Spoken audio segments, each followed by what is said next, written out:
The Rape of the Mind, Chapter 7, The Intrusion by the Totalitarian Thinking. In order to investigate the social forces of the work undermining the free individual development of the man's mind, we have to look at manifold aspects of the political life. As a clinician and a pragmatist, I don't want to bind myself to one political state or current, but want to describe what can be experienced in the social life everywhere, where human thinking and human habits are in the process of being remolded. They are under the influence of tremendous political upheaval. In one country, this may happen overnight, in others more slowly. The psychologist's task is to observe and describe the impact of this process on the human mind. When once a nation is under the yoke of totalitarianism, when once its people have succumbed to the oversimplification and blandishment of the would-be dictator, how does the leader maintain his power? What techniques does he use to make his countrymen docile followers of his bloody regime? Because man's mature self resists totalitarianism, the dictator must work and scheme constantly to keep his subjects in line to immobilize their need for individual development, rebellion, and healthy growth. As we examine these techniques, we will come to a better understanding of the totalitarianism and the interaction between the dictator's methods and the personalities of his subjects. We need this understanding desperately, for we have to recognize that the forces of totalitarian that make humorous robots out of the living men can also develop, albeit unwittingly, in the so-called free democratic societies. The strategy of terror. The weapon of terror has been used by tyrants from time immemorial to make a meek instrumental of a man. In totalitarian, the use of this weapon is refined to science which can wipe out all opposition and dissent. The leaders of totalitarian rule by intimidation. They prefer loyalty through fear to loyalty through faith. Fear and terror freeze the mind and will. They may create a general psychic paralysis. In the panic caused by totalitarian terror, men feel separated from one another as an impassable vacuum, and each man becomes a lonely, frightened soul. Every panicky hovering together will be suspected being conspiracy against the state. Separated from any real emotional contact with his fellow men by his own inner isolation, the citizen of totalitarian becomes increasingly unable to fight against its dehumanizing influences. Totalitarian constantly on the alert of social sinners. The critics of the system, the accusation of dissent is equivalent to conviction in the public eye. Insinuation, calumny, denunciation are staples of the totalitarian strategy. The entire nation is dedicated to the proposition that every man is a potential enemy of the regime. No man is excluded from the terror. Any man may be subject to it no matter how high his rank. The secret police create awe and panic inside the country, while the army serves to create awe and panic outside. Just the thought of an outbreak of terror, or even a possible future terror, makes men unwillingly to express their opinion and expose themselves. Both the citizens of totalitarian and those of her neighbors are affected by this general fear. The clear example of how this fear paralysis operates in reality may be seen in the fact that as far back as 1948, Western Europeans who felt the shadow of anticipated totalitarian occupation thought it safer to criticize and attack the American friends than to find fault with the totalitarian enemy who might sweep in silently and without warning. In totalitarian, jails and concentration camps by the score are built in order to provoke fear and awe among the population. They may be called punishments or correction camps, but this is only a cheap justification of the truth. In these centers of fear, nobody is really corrected. He is, as it were, expelled from humanity, wasted, killed, but not too quickly, lest the terrorizing influences be diminished. The truth of the matter is that these jails are built not for real criminals, but rather for their terrorizing effects on the bystanders, the citizen of the totalitarian. Jails represent a permanent menace, a continued threat. They put an almost unstoppable strain on the empathy and imagination of those citizens who are, temporarily at least, on the outside of the barbed wire. In addition to the fear of undergoing the same cruel treatment, the fear of abasement, humiliation, and death, the very concept of the concentration camps arouses every man's deep-seated fear of being himself expelled from the community, of being alone, a wanderer in the desert, unloved and unwanted. There exist several milder forms of mass terror. For instance, the strategy of non-political arrest. In totalitarian, man is always caught by some form of official planning. He is always conscious of control and surveillance, of spying, reeling powers lying in wait to chase him and to punish him. Even leisure time and holidays are occupied by some official program, some facts to be learned, some political meeting, some parade. Quiet and solitude no longer exist. There is no time for meditation, for pondering, for reminiscing. The mind is caught in a web of official thinking and planning. Even the delights of self-chosen silence are forbidden. Every citizen of totalitarian must join in the singing of the slogan shouting, and he becomes so caught in the constant activity that he loses the capacity to realize what is happening to him. The emphasis of more production by individuals, factories, agriculture enterprises also can become a weapon of increased control and terror. The Stockholm-Vit movement in Russia, urging a constant increase in production norms, became a threat for many. The workers had to increase the pace of their labor and production. Or they would be severely punished. The emphasis on pace and speed makes man more and more solo cog in the totalitarian wheel. Terror can almost make stop itself. It thrives on compliance and grows in a vacuum. Terror as a tool means of gradual transfer into terror as a goal, but terror is actually a self-defeating strategy. Man will ultimately revolt even under the absolute dictatorship. When men have been reduced to puppethood by totalitarian, they will finally have become immune to all threats. The magic spell of terror will finally lose its force. First, the citizen of totalitarian will become dull to the terror and will no longer consider even death a danger. Then a few will initiate the final revolt. For totalitarian government, by fear and terror fosters internal rebellion. In the few who cannot be broken down, even in the Gremlin Nazi Germany, a resistance movement was active. The purging rituals. Cleaning out the higher echelons of government is an old historic habit. The struggle between fathers and sons, between the older and the younger generation, became ritualized far back in the prehistoric times. Fraser's classic, The Golden Bow, has told us a great deal about this. The ancient priest of the heathens acquired his high post by killing his predecessors. Later in history, the newly proclaimed king offered criminals instead as sacrifices to the gods of the day in his atonement. In totalitarian, the killing and purging ritual is part of the mechanism of the government, and it serves not only as a symbolic but also a very real function for the dictator. He must eliminate all those he has bypassed and double-crossed in his ruthless climb to power, lest their resentment and frustrated rage break out, endangering his position or even his life. The purge reflects another characteristic of life in totalitarian. It dramatizes the fiction that the party is always on the alert to keep itself pure and clean. Psychiatry has demonstrated that the cleanliness and compulsion in neurotic individuals is actually a displaced defense against their own inner rage and hostility. It plays the same sort of role in communities, and when it is elevated to the level of officially sanctioned ritual, it reduces the citizenry to infancy. It makes the inhabitants of totalitarian feel like babies, still struggling to learn their first toilet cleaning habits, still listening to their parents' reiterated commands to be clean. Be clean, be clean, be good, be good, be good, be loyal, be loyal, be loyal.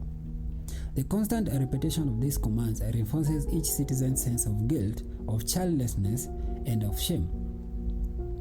The totalitarian purge is always accompanied by an elaborate confession of ceremonial in which the accused publicly repents his sins, much as did the witches of the Middle Ages. This is a general formula. I confess my doubts. Thanks to the criticisms of the comrades, I have been able to purify my thinking.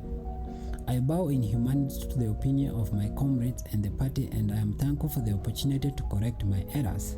You enabled me to repudiate my deviational questions. I acknowledge my debt for the selfless reader and the government of the people. This strategy of public expression of shame has two effects. It serves, like the purging rituals themselves, to provoke feelings of childish submissiveness among the people, and at the same time, it offers each citizen a defense against his own deep-seated psychological problems and feelings of guilt and unworthiness. Somewhere deep inside him, the citizen of totalitarian knows that he has abdicated his maturity and his responsibility. Public purgings relieve his sense of shame. It is the others who are guilty and dirty and not I, he thinks. It is they who are constantly plotting and convening. But the very things of which he suspects others are also true of himself. He is afraid others will betray him because he cannot be sure in his own mind that he will not betray them. Thus his inner tension increases, and the purge provides a periodical blood offering to his own fear and to the god of threat. The very fact that this ritual of coercive confession and purge must be repeated again and again indicates that man develops his inner mental defenses against it, and that the more it is used, the less effective it becomes as means of arousing guilt and terror, just as the citizen of totalitarian becomes hardened by dull to the terror of constant official intrusion into his private life, so he becomes almost immune to the cries of treason and sabotage. In the same way, as the purge becomes less effective as a taming tool, the tyrant uses it more frequently to soothe his own fears. History provides us with many examples of revolutions which eventually drowned in a broader ring of terror and purge. Some of the most devoted heroes and leaders of the French Revolution met their death on the guillotine of the republic they helped to create. Wild accusation and black magic. Wild accusation and black magic, like all the other taming tools of totalitarian, are nothing new. But in primitive civilization and in prehistoric times, the craft of black magic was rather simple. The shaman had merely to destroy or mutilate a small statuette of the accused criminal, to point or thrust a special stick on the man himself, or to curse and berate him with furious words and gesture in order to bring his victim to collapse and death.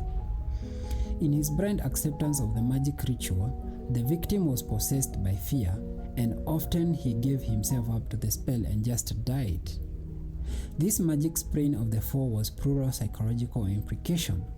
The victim of the magic spell was often looked upon as the representation of the tribal god, the internalized authority and father.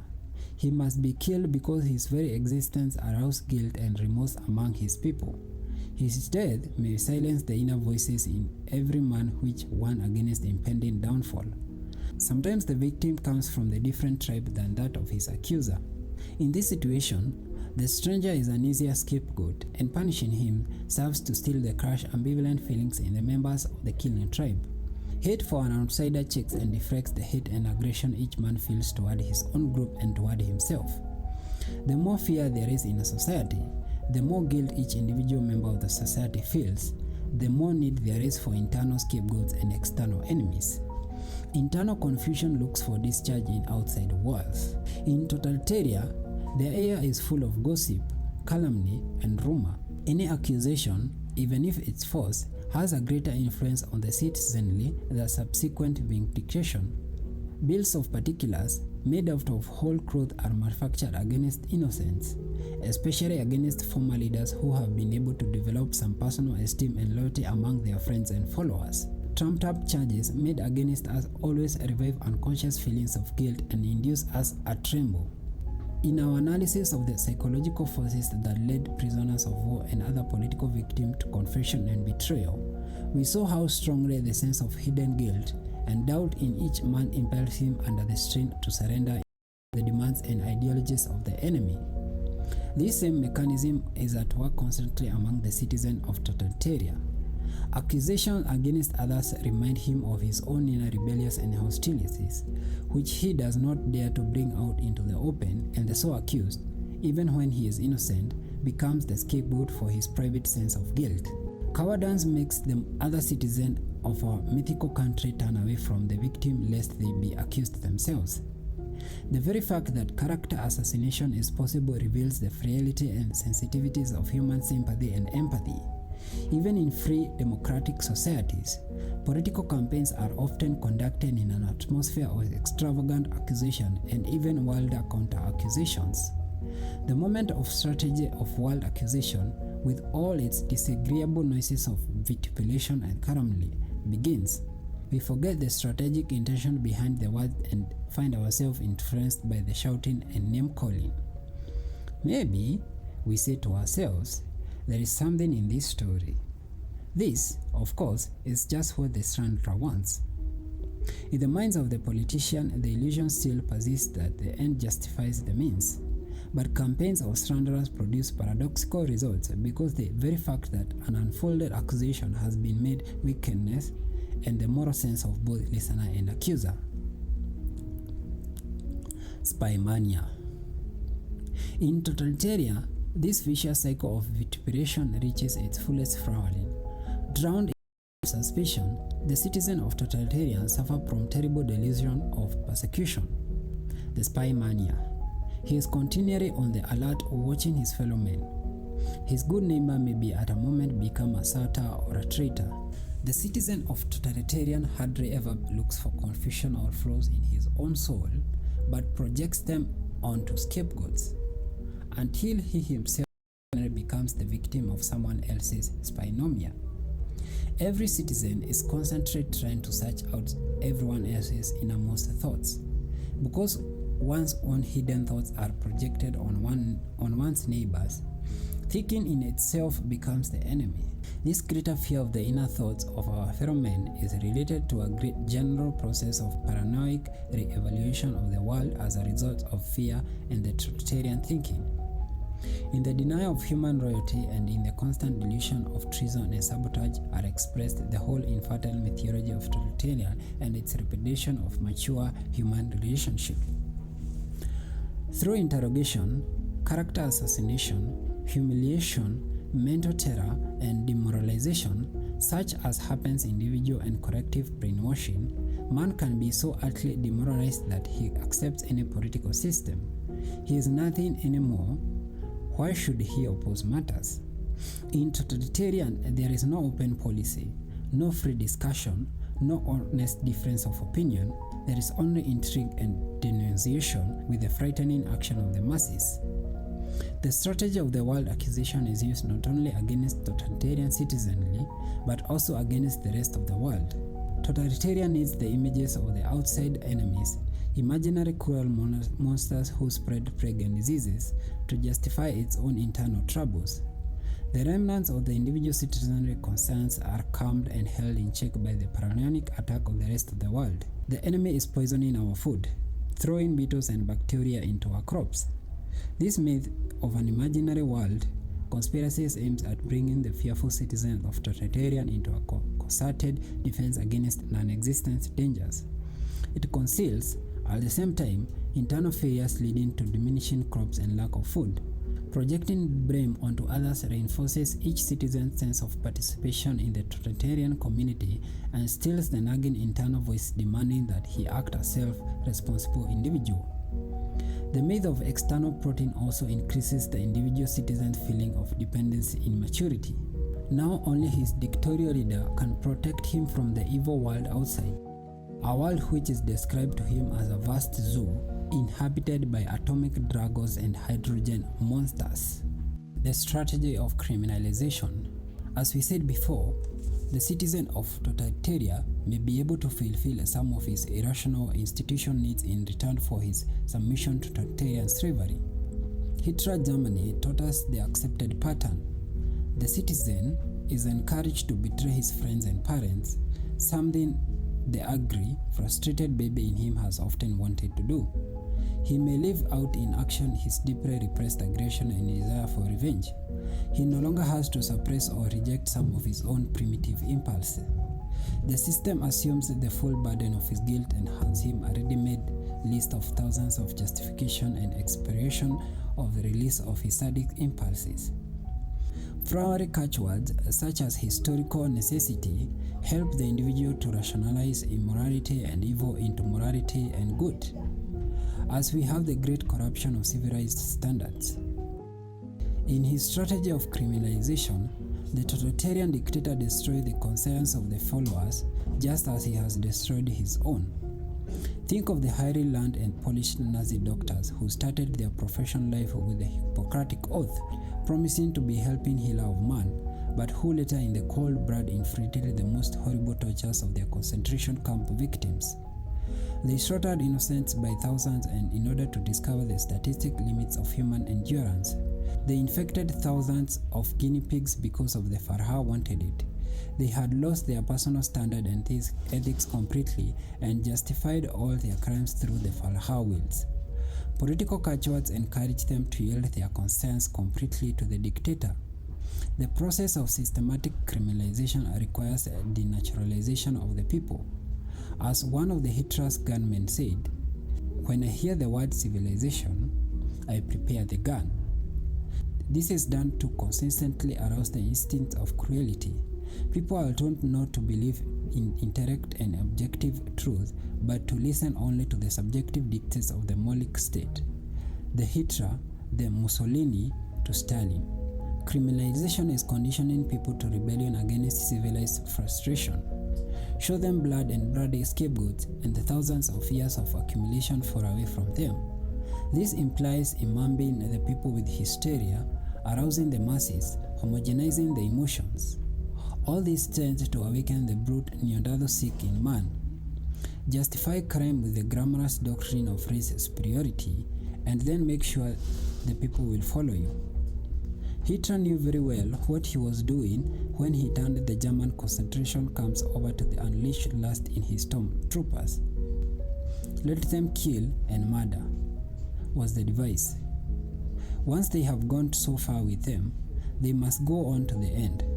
The strategy of criminalization is not only directed towards crushing the victims of the totalitarian regime, but also towards giving the elite hangmen, the governing gang, the poisonous feelings of power that drags them rather further and further away from the human feelings. Their victims become people without human identity, merely speaking masks and egoless robots. The strategy of criminalization is a systematic organization of the lower passion in man, in particular in those the dictator must trust as his direct helpers. Under the pressures of totalitarian thinking, nearly every citizen identifies with the ruling gang, and many must prove their loyalty by murder and killing, or at least expressing their approval of murder and killing. The boredom of totalitarian automatic patterns of living leads the deluded citizen to welcome the adventure of war and crime and self-destruction. Each new act of torture and crime makes new bonds of fidelity and scrupulous obedience, especially within the leading gang. In the end, driven by crime and guilt, ruling members have to stick out together because of the downfall of the system will bring about the downfall of the entire gang. Both leaders and followers, the same thing holds true in the criminal world. Once a man has taken the first step and rejected the laws of society and joined the criminal gang, he is at war with the outside world and his moral evaluation. From that point on, the gang can blackmail him and subdue him. In totalitarian, the vicious cycle of criminalization of the citizenry, in which the means become ends in themselves, grow into a cynic conspiracy covered with the cynical flag of deceit idealism. The country leaders use such simple words as the universal campaign of peace, and the citizens rejoice and take pride in those words. Only a few among them know the deceptive deeds lying behind the flowery phrases. These perversions are also incorporated into a great nationalistic myth, the Third Reich, the new empire, the People's Republic, and the citizens' desire to do something heroic becomes identified with doing something violent and criminal. Blood becomes the magic fluid, and shedding someone else's blood becomes a virtuous and life-giving deed. Unlimited killings, as it is practiced in the totalitarian systems, is related to deep unconscious fears. The weak and the emotionally sick in any society kill out of fear in order to borrow, in a magic way, their dead victims' strength and happiness, as well as, of course, their material possessions. The killing of millions in Nazi's gas ovens was part of this ancient mythology of murder. Perhaps the members of the master race thought that slaughtering the Jews would ensure the Germans would endure pain as many centuries as had their victims. It is part of the old primitive myth that through killing one fortifies prolong one's life. Let us not forget that forces of reason and understanding in man are rather weak. It is difficult to control the fire of explosive drives once they have lightened. Totalitarianism must kill, slaughter, make war. Totalitarian preaches hatred, and the totalitarian mouthpiece is a lonely, deluded, tough Superman, calling for hatred and injustice and arousing intensified fanaticism unhampered by any moral feeling or remorse. His battled cry reinforces the dictator's hold of his subject because each citizen, in and through his guilt deeds, learns to hate his victim, whose very suffering arouses even more a criminal deeply buried sense of guilt. Verbocracy and semantic fog, talking the people into submission. After the First World War, we became more conscious of our attitude toward words. This attitude was gradually changing. Our trust in official catchwords and cliché and in idealistic labels had diminished. We became more and more aware of the fact that the important question were what groups and powers stood behind the words, and what their secret intentions were. But in our easygoing way, we often forget to ask this question, and we were all more or less susceptible to noise, oft repeated words. The formation of propagandistic lies and fraudulent catchwords has a very well-defined purpose in totalitarian. The words themselves have acquired a special function in the service of power, which we may call verbocracy. The big lie and the phony slogan at first confuses and then dull the hearers, making them willing to accept every suggested myth of happiness. The task of the totalitarian propagandist is to build special pictures in the minds of the citizenry so that finally they will no longer see and hear with their own eyes and ears, but look at the world through the fog of the official catchword and will develop the automatic responses appropriate to the totalitarian mythology. The multiform use of words in double talk serves as an attack on our logic. That is, an attack on our understanding of what monolithic dictatorship really is. Hear the nonsense. Peace is war and war is peace. Democracy is tyranny and freedom is chivalry. Ignorance is strength. Virtue is vice and truth is a lie. So says the Ministry of Truth in George Orwell's crime novel 1984. And we saw this nightmare fantasy come true when our soldiers who had spent long years in the northern Korean prison camps returned home talking of totalitarian China with the deceiving cliché of the people's democracy. Pavlovian conditioning to special words forces people into automatic thinking that is tied to those words. The words we use influence our behavior in daily life. They determine the thoughts we have. In totalitarian, facts are replaced by fantasy and distortion. People are taught systematical and intentional to lie. History is reconstructed. New myths are built up of whose purpose is twofold: to strengthen and to flatter the totalitarian leader, and to confuse the luckless citizens of the country. The whole vocabulary is a dictated set of slowly hypnotizing slogans. In the semantic fog that permeates the atmosphere, words lose their direct communicative function. They become mere commanding signs, triggering off reactions of fear and terror. They are battle cries and Pavlovian signals and no longer represent free thinking. The word, once considered a first token of free human creation, is transformed into a mechanical tool. In totalitarian, words may have seductive actions, soothing or charming their hearers, but they are not allowed to have intrinsic meaning. They are conditioners, emotional triggers, serving to imprint the desired reaction patterns on their hearers.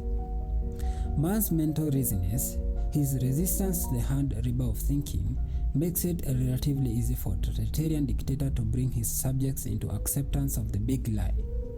At first, the citizen may say to himself, "All this is just nonsense, pure double talk." But in the very act of trying to shrug it off, he has become subject to the power of the inherent suggestion. That is a trick of double talk. Once a man neglects to analyze and verify it, he becomes lost in it and can no longer see the differences between rationale and rationalization. In the end, He can no longer believe anything, and he retreats into silent dullness. Once the citizen of totalitarian has accepted the logic of his leaders, he is no longer open to discussion or argument. Alas, in our Western world, we often meet this evasion of semantic clarity. Let us not forget that the battle of words is part of the ideological Cold War in our world. Something has crept into the mechanized system of communication that has made our modes of thinking deteriorate. People too casually acquire ideas and concepts. They no longer struggle for clear understanding. The popularized picture replaces the battle of the pros and cons of concept. Instead of aiming at the true understanding, people listen to thoughtless repetition, which gives them the delusion of understanding. Communication has an even more infertile magical character of the citizens of the totalitarian. Words no longer represent intelligible meaning or ideas. They bind the citizen of totalitarian to utter dependency of his commander, much of the infant inbound to the pictures of his parents. Logocide. Byfield points out in his pamphlet on logocide that words are commonly used as instruments of social revolution. Politicians seeking power must coin new labels and new words with emotional appeal, while allowing the same old practices and institutions to continue as before. The trick is to replace a disagreeable image, though the substance remains the same. The totalitarians consequently have a hate language in order to stir up the mass emotions. We all have experienced how the word peace doesn't really mean peace. It has become a propagandistic device to appease the masses and to disguise aggression. The verbocracy in totalitarian thinking and the official verbosity of demagogues serve to disturb and suffocate the free minds of citizens. We can say that verbocracy turns them into what psychology calls symbolic agnostics, people capable only of imitation, incapable of the inquisitive sense of objectivity and perspective that leads to questioning and understanding and to the formation of individual ideas and ideals. In other words, the individual citizen becomes a parrot, repeating ready-made slogans and propaganda catchwords without the understanding what they really mean or what forces stand behind them. This parrotism may give the citizen of totalitaria a certain infertile emotion pressure, however. Hail, hail, Joost, Joost. These arithmetic chants afford him the same kind of sound enjoyment children achieve through babbling, shrieking, and yelling. The abuse of the word and the embellishment of propaganda are more obvious in totalitarian than in other part of the world. But this evil exists all over. We can find all too many examples of it in actual conversation.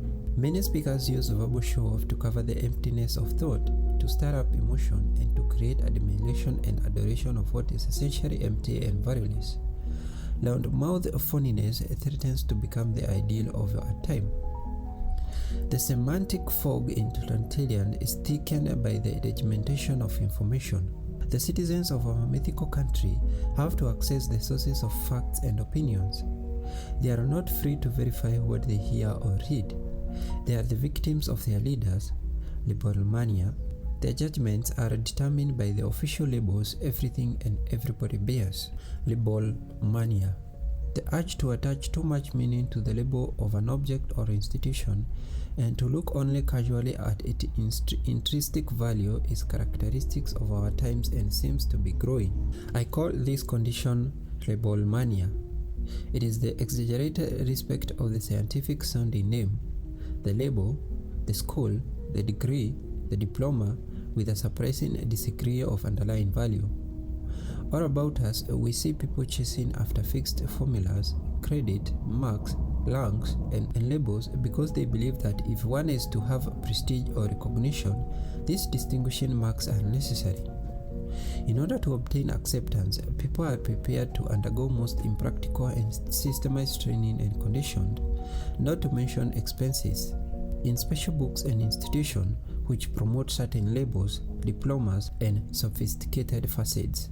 Not long ago, a psychiatric colleague worked in a clinic where different terminology was used, and the ideas of his former teachers, because they were expressed in terms other than those of the clinic, were criticized and even vilified.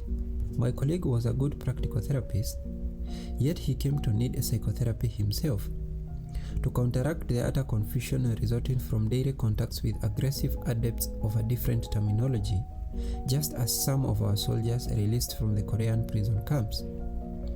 There is something essentially unpleasant in the need to express and judge all opinions and evaluation in accepted cliches and labels. It implies a devaluation of the work or the idea involved, and it denies the subtle human differences between people and the phenomena their words describe. In totalitarian, man is so anxiety-laden, so fearful of any deviation from the prescribed opinions and ways of thinking that he only allows himself to express himself in terms of a dictator's pride. To the citizen of totalitarian, the knowledgeable label becomes more important than the eternal evaluation that is his life. As words lose their communicative function, they acquire more and more of the frightening regulatory and conditioning function. Official words must be believed and must be obeyed. Dissemination and disagreement become both a physical and an emotional luxury. Vituperation and the power that lies behind it is the only sanctioned logic. Facts contrary to the official line are distorted and suppressed. Any form of mental compromise is treason. In totalitarian, there is no search for truth, only the enforced acceptance of the totalitarian dogmas and cliches. As words lose their communicative function, they acquire more and more of the frightening regulatory and conditioning function. Official words must be believed and must be obeyed. Dissension and disagreement become both a physical and an emotional luxury. Vituperation and the power that lies behind it is the only sanctioned logic.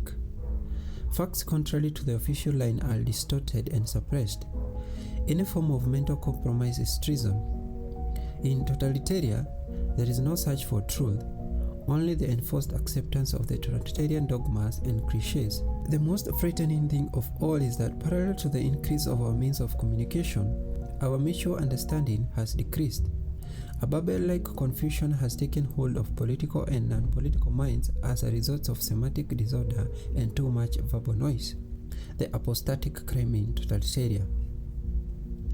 Totalitarian makes the thinking man a criminal, for in our mythical country, the citizen can be punished as much as for wrong thinking as for wrongdoing. Because the watchful eyes of the secret police are everywhere, the critic of the regime is driven to conspirational methods if he wants to have even the safe conversation with those he wants to trust. What we used to call the Nazi gesture was the careful looking around before starting to talk to a friend. The criminal in totalitarian can be an accidental scapegoat used for release of the official hostility, and there is often need for a scapegoat. From one day to the next, a citizen can become a hero or a villain, depending on strategic party needs. Nearly all of the mature ideals of mankind are crimes in totalitarian. Freedom and independence, compromise and objectivity, all of these are treasonable. In totalitarian, there is a new crime, the apostatic crime, which may be described as the obstinate refusal to admit imputed guilt. On the other hand, the hero in totalitarian is the converted sinner, the breast-beating, recanting traitor, the self-denouncing criminal, the informer, and the stool pigeon. The ordinary, law-abiding citizen of totalitarian, far from being a hero, is potentially guilty of hundreds of crimes. He is a criminal if he is stubborn in the defense of his own opinion of view. He is a criminal if he refuses to become confused. He is a criminal if he does not loudly and vigorously participate in all official acts. Reserve, silence, and ideological withdrawal are treasonable. The ordinary law-abiding citizen of totalitarian, far from being a hero, is potentially guilty of hundreds of crimes. He is a criminal if he is stubborn in the defense of his own point of view. He is a criminal if he refuses to become confused. He is a criminal if he does not roundly and vigorously participate in all official acts. For then, he is guilty of what the Nazis called physiognomic insubordination. He can be a criminal by association or disassociation, by scapegoatism or by projection, by intention or by anticipation. He is a criminal if he refuses to become an informer. He can be tried and found guilty by every conceivable ism, cosmopolitanism, provincialism, divisionalism, mechanism, imperialism, nationalism, fascism, mechanism, imperialism, nationalism, fascism, militarism, objectivism, subjectivism, chauvinism, equalitarianism, practicalism, idealism. He is guilty every time he has something. The only safe conduit path for the citizen of totalitarian lies in the complete abdication of his mental integrity. End of chapter 7.